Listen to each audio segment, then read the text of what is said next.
Bonjour, est-ce que vous connaissez Inktober? C'est un challenge de dessin qui se passe au mois d'octobre. Et Inktober, ça vient de l'anglais ink et October, donc encre et octobre. Donc on fait un dessin par jour du mois d'octobre à l'encre. Il y a une liste officielle, je l'ai fait l'année passée et je me suis bien amusée. Ici, j'avais donc pris le livre officiel pour pouvoir dessiner dedans, mais ce n'est pas du tout nécessaire. Il vient avec une petite liste de mots et j'ai vraiment réussi à faire tout le challenge au mois d'octobre et je me suis bien amusée. Donc c'était vraiment quelque chose de très sympathique. On voit qu'on peut progresser rapidement en dessinant tous les jours. Cette année encore, je me suis procuré un carnet qui vient donc de Viviva Color et il y a donc assez de pages et la liste. J'ai donc traduit tous les mots puisque la liste officielle est en anglais et j'ai commencé à faire quelques brouillons pour m'entraîner aux thèmes qui sont proposés. Alors je vous avoue que dessiner n'est pas mon métier, vous le savez bien sûr, et donc du coup dessiner prend beaucoup de temps en plus de mon métier et de notre emploi du temps. Comme la liste arrive en avance, eh bien, s'il y a un mot qui m'inspire, que j'ai un petit peu de temps, j'avoue que des fois je prends un petit peu d'avance déjà au mois de septembre. Le principe, c'est un dessin par jour au mois d'octobre à publier sur Instagram avec le hashtag Inktober, mais donc moi je commence déjà un petit peu quelques dessins et ici je vais me lancer sur Esprit. Pour Esprit, eh bien, je vais faire deux petits esprits qui seraient sur l'un chacune sur les épaules d'une personnage qui pourrait donc avoir à écouter ces deux esprits, le bien et le mal. Et donc, je commence au crayon sur un carnet. À côté, j'ai mes encres prêtes, ma palette prête. Et je vais passer donc à l'ancrage sur déjà un carnet de brouillon. L'idée ici, c'est de se réhabituer à l'encre puisque c'est quelque chose qui est très différent de l'aquarelle et donc il faut s'habituer puisque l'encre de Chine ne pardonne pas. Une fois qu'on a dessiné, eh bien on ne peut pas effacer. L'idée est donc de dessiner chaque jour. On peut faire les croquis à l'avance ou bien commencer un petit peu à faire quelques ancrages. Ici, en fait, je vais donc m'amuser à chaque fois qu'un mot m'inspire à déjà le faire, si possible dans l'ordre de la liste pour que chaque jour qui passe, eh bien, j'ai le dessin qui soit prêt. Et je vais donc sinon avoir une liste avec quelques mots-clés pour garder ce que j'ai en tête comme inspiration pour idée, histoire que quand le jour J arrive, eh bien je sache par où commencer. Donc le dessin sur un carnet de brouillon et s'il me plaît, eh bien après je vais passer sur le carnet officiel. Donc ici je m'amuse vraiment avec l'encre de Chine et puis une plume à encre de Chine.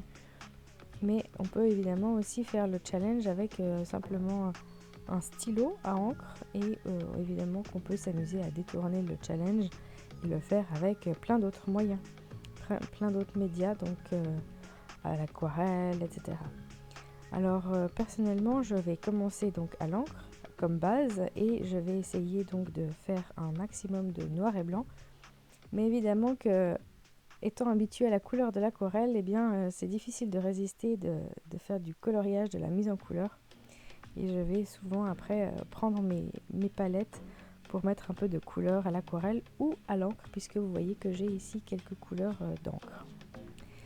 Donc, il est possible d'utiliser d'autres listes que cette liste officielle, parce que des fois on se dit non, cette liste ne m'inspire pas, les mots qui sont là-dedans ne m'inspirent pas.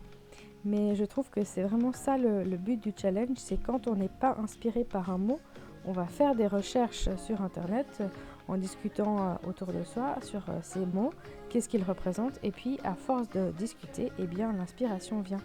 Et ça nous permet d'aller justement dans des thèmes qu'on a peu l'habitude d'aborder. Et comme actuellement j'ai beaucoup l'habitude de dessiner des paysages d'après ce que je vois, d'après photos ou d'après en situation, eh bien, je trouve que ce challenge me permet de travailler beaucoup d'autres points que je ne travaille pas avec les paysages, c'est-à-dire plus des objets, des personnages, et qui ne sont pas forcément pris dans un contexte en photo. Donc, utiliser le dessin qu'on dit d'imagination. Voilà, donc ce dessin me plaît assez, sauf que vous ne voyez pas trop la fin, mais il y a des mains que je voulais dessiner et j'en suis moyennement satisfaite.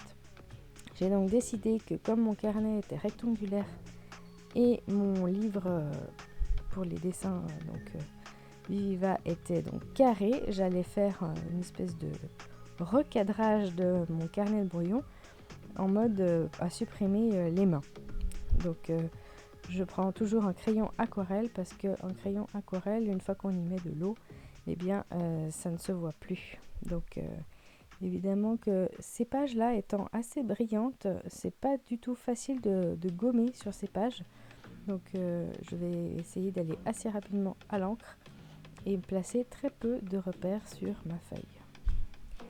Il va y avoir une conséquence à cela, c'est que comme je ne fais pas beaucoup de repères au crayon, eh bien en regardant l'image après coup, je vais trouver qu'elle est un petit peu pas assez symétrique, par exemple un bras par rapport à l'autre ou l'épaule, etc.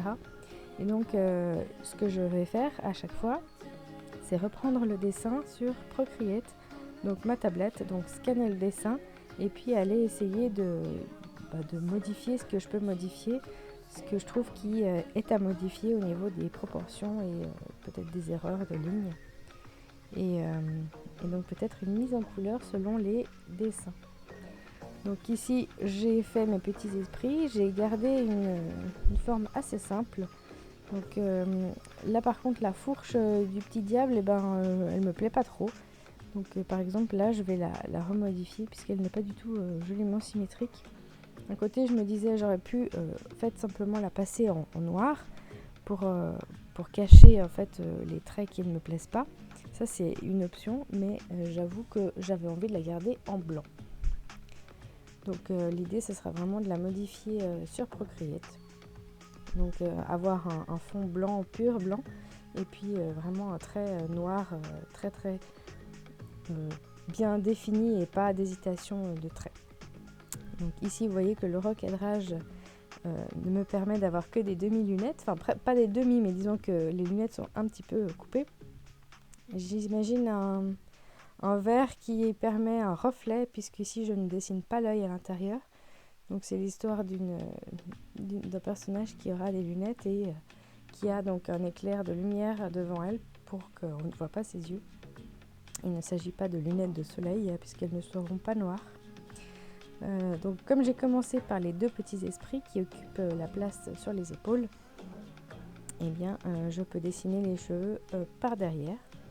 Et puis avec l'encre de Chine et de l'eau, je vais donc dessiner les cheveux.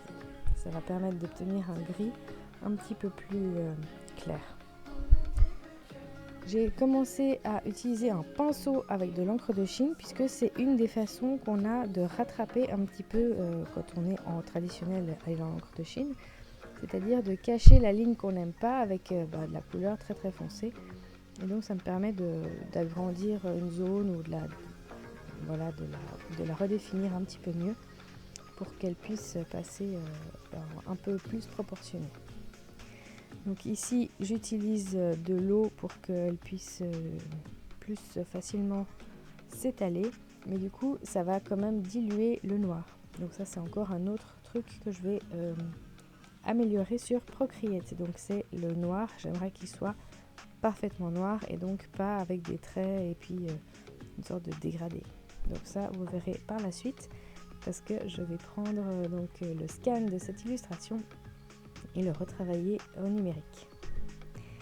Donc ici je m'applique, vous voyez le bras il est un petit peu trop gros pour moi en haut par rapport au bas et si je retrace un trait, eh bien je ne peux pas effacer celui du bas. Donc voilà, je vais simplement agrandir vers le bas histoire que ça paraisse un petit peu plus équilibré. Et pareil aussi, s'il y a une zone qui ne me plaît pas, eh bien je peux l'effacer au numérique alors que là je ne peux pas. Et puis je peux aussi recadrer. Donc s'il y a quelque chose que je n'aime pas, je peux recadrer. Et puis au numérique, il y a cette touche revenir en arrière. Donc s'il y a quelque chose qu'on préfère, on peut essayer revenir en arrière, essayer autre chose, essayer revenir en arrière. Et ça permet plusieurs voilà, aménagement qu'on ne peut pas au traditionnel. Mais l'idée aussi, c'est de garder ces impulsions, ces impressions qu'on a. Et le traditionnel permet un certain coup, un certain trait qui apparaît moins visiblement au numérique. Donc j'ai envie de faire ce challenge de manière classique et après évidemment de prendre des libertés par rapport à ce que j'aurais obtenu. Si j'en suis satisfaite, eh bien je ne ferai pas beaucoup de modifications, et si j'en suis peu satisfaite, eh bien je ferai un petit peu plus de modifications. L'idée aussi, c'est que quand on prend une photo, elle paraît des fois un petit peu terne. Donc le numérique, en fait, c'est quoi ? C'est permettre de retoucher une photo pour rendre certaines couleurs un petit peu plus visibles, comme on les verrait à l'œil nu. Mais l'appareil, si on ne trie pas ces réglages, eh bien, elle ne permet pas de voir exactement comme l'œil. Attention, au niveau des encres, il y en a qui est de l'encre de Chine, il y a de l'encre qui est de l'encre acrylique, il y a de l'encre aquarelle. Et donc, toutes ces différences de peinture, on retrouve aussi dans l'encre.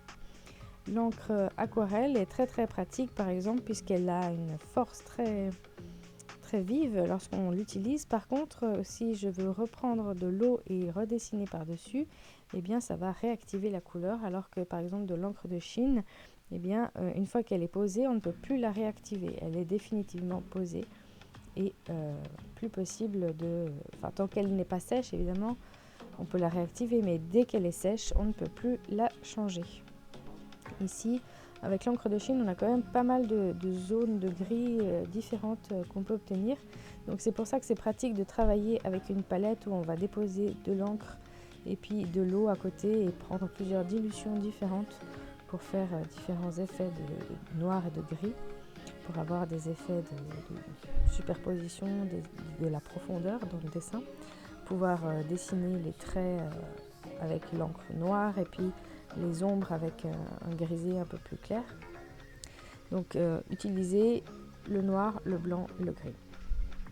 Voilà maintenant l'étape du numérique. Donc j'ai voulu remettre ça un peu plus symétrique, repasser sur certains traits qui au scanner n'étaient pas aussi bien définis. Et du coup, vous avez un personnage qui est beaucoup plus numérique au final qu'à l'encre traditionnelle. Mais on peut doser différemment. Et mon personnage à la base a quand même été fait à l'encre. Voilà, j'ai déjà quelques mots qui ont été faits. Je vous laisse découvrir cristal, costume, nœud et maintenant esprit. Est-ce que vous allez faire le challenge ? Dites-moi en commentaire. Si vous voulez voir le résultat, suivez-moi en octobre sur Instagram. Belle journée à tous!